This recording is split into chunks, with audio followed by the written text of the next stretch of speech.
हमने सफलतापूर्ण उत्थापन देखा और यह अपनी उद्दिष्ट कक्षा की ओर निरंतर बढ़ता हुआ। प्रथम चरण का निष्पादन पूरी तरह सामान्य। Nominal thrusting by PS1 stage. Nominal burn time for the strap-ons is 70 seconds and the core motor for 109 seconds. इस समय यान अपने अधिकतम गतिक दाब से गुजरता हुआ। प्रथम चरण का कुल प्रज्वलन काल 110 सेकंड का होगा। तत्पश्चात इसे यान से पृथक कर दिया जाएगा। Sharp tracking station currently tracking the flight. Ground lift strap-on separated.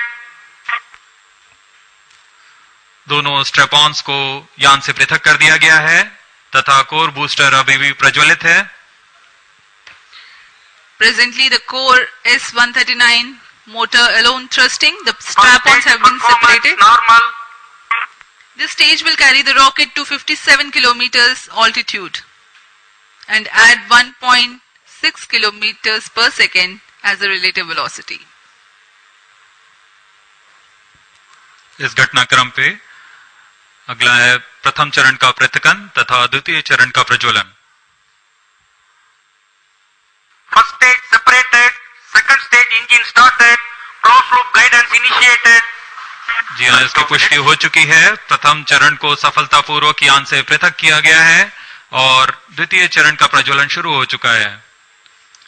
There is a confirmation from the Range Operations Director that the second stage has commenced its operation. Second stage performance normal.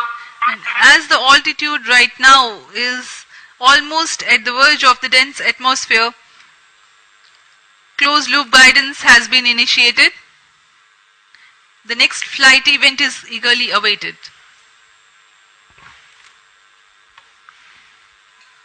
The next flight event is payload fairing separation.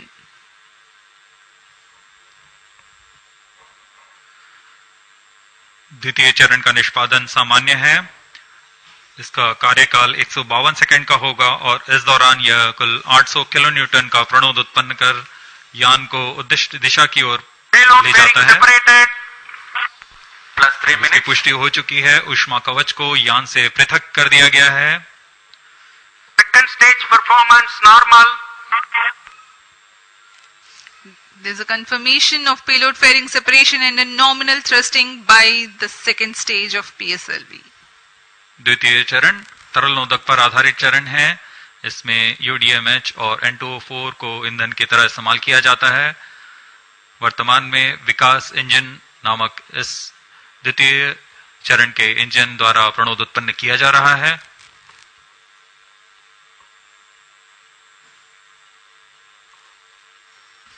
By the time PS2 completes its operation, the altitude of the launch vehicle will be 161 kilometers and relative velocity of 4.5 kilometers per second. Current altitude close to 150 kilometers. Second stage performance normal. Plus 4 minutes.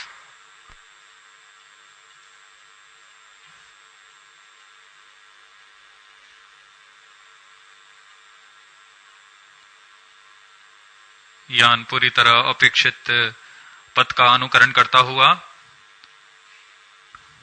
Sharp tracking station continues to track. Second stage separated. Third stage ignited.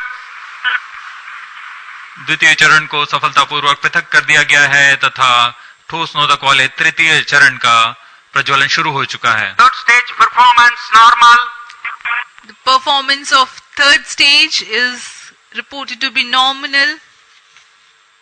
The PS3 stage based on this HTPB based solid propellant. It carries 7.6 tons of propellant. यान की ऊंचाई निरंतर बढ़ती हुई वर्तमान में यह 170 kilometre की ऊंचाई प्राप्त कर चुका है तथा सापेक्ष गति 5 किलोमीटर प्रति सेकंड। तृतीय चरण HPS3 high performance third stage कुल 240 किलो न्यूटन का प्रणोद उत्पन्न कर रहा है और यान को उद्दिष्ट दिशा की ओर ले जा रहा है। Shar and Port Blair tracking stations are currently tracking the vehicle trajectory. Third stage performance normal. During the operation of PS3, the rocket gains an altitude of 45 kilometers. Relative velocity increases from 4.5 kilometers per second to 7.2 kilometers per second. तृतीय चरण में कुल 7.66 ton का प्रणोद होता है और इसका कार्यकाल 123 सेकंड का होगा। इसके कार्यकाल के पश्चात PS3 का कोस्टिंग फेज शुरू हो चुका होगा। सभी दर्शकगण यहां उत्साहित इस मिशन के सफलता के लिए अब कुछ ही क्षणों में हम देखेंगे तृतीय चरण। Third stage action completed. तृतीय चरण का कार्यकाल समाप्त हो चुका है और इसके पश्चात Vehicle he in combined hosting for approximately 200 seconds. इसके साथ ही तृतीय तथा चतुर्थ चरण सम्मिलित होकर कोस्टिंग फेज जारी है। There is a confirmation of expected performance by the PS3 stage, and currently the thrust has been cut off, but the vehicle is coasting with the PS3 still intact.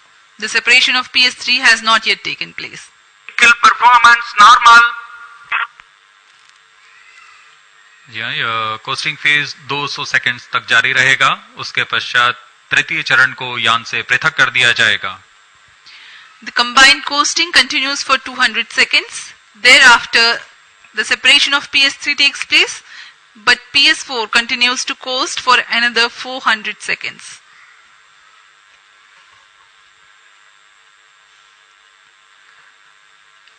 During the coasting phase of flight, the relative velocity reduces from 7.2 kilometers per second to 6.7 kilometers per second, and as a result, close to 400 kilometers increase will be observed in the altitude.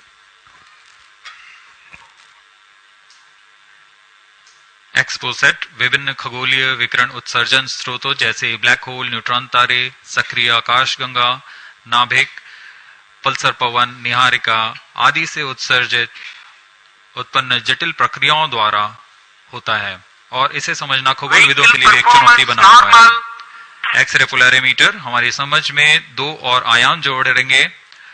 यह है ध्रुवीकरण की मात्रा तथा ध्रुवीकरण का कोण, और इस तरह यह खगोलीय स्रोतों से उत्सर्जन प्रक्रियाओं को समझने में उत्कृष्ट निदान उपकरण साबित होंगे।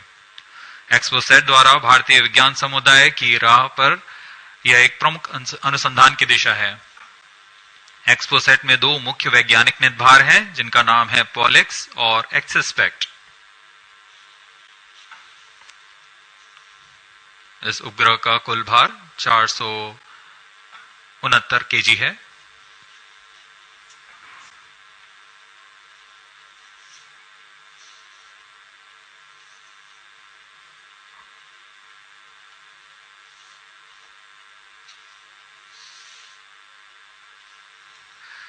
इस मिशन में लगभग 145 केजी के वैज्ञानिक निदभार अंतरिक्ष प्रयोगों के लिए सफर कर रहे हैं।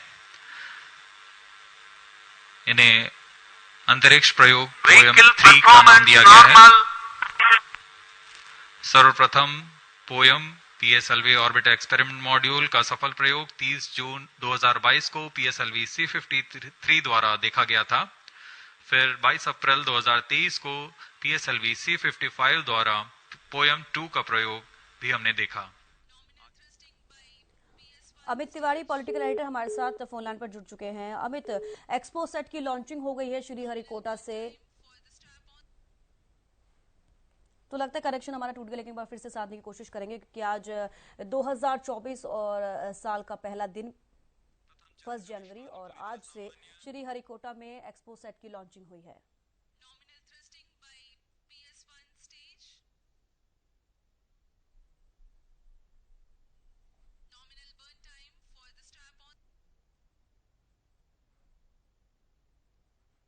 अमित तिवारी हमारे पॉलिटिकल एडिटर हमारे साथ जुड़ चुके हैं फोन लाइन पर। अमित, श्रीहरिकोटा से आज एक्सपोसेट को लॉन्च किया गया है, क्या कुछ आज ये खास रहेगा और इसमें क्या कुछ अन्य चीजें रहेंगी? देखिए शविष्का, यह सबसे अहम बात है कि इस जो एक्सपोसेट को मिशन को लॉन्च किया गया है, ये अपने आप में बड़ी बात है, क्योंकि दुनिया भर में अगर बात की जाए तो दूसरा देश भारत बन गया है जो इस प्रकार का जो एक मिशन जो है उसने शुरू किया है और आज इसकी लॉन्चिंग हो चुकी है। श्रीहरिकोटा के सतीश धवन स्पेस सेंटर से इसे लॉन्च किया गया 9:10 पर। तो ऐसे में यह PSLV रॉकेट से पृथ्वी की निचली कक्षा में से भेजा जाएगा और यह सैटेलाइट एक्स किरणों का डेटा जो है वो कलेक्ट करने का काम करेगा और ब्लैक होल और न्यूट्रॉन स्टार्स की स्टडी करेगा। तो ऐसे में काफी महत्वपूर्ण प्रोजेक्ट यह एक मिशन है जिसे लॉन्च किया गया है। सैटेलाइट में 2 प्लोड पोलिक्स और एक्सपेक्ट लगे हैं।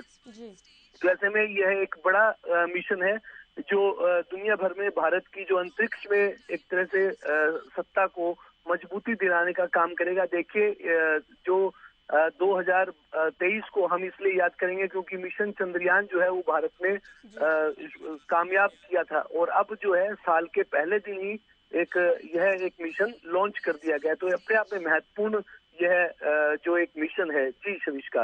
अमित, ये भी चीजें खबरें सामने आ रही है कि अंतरिक्ष में रेडिएशन का भी अध्ययन करेगा एक्सपोसेट।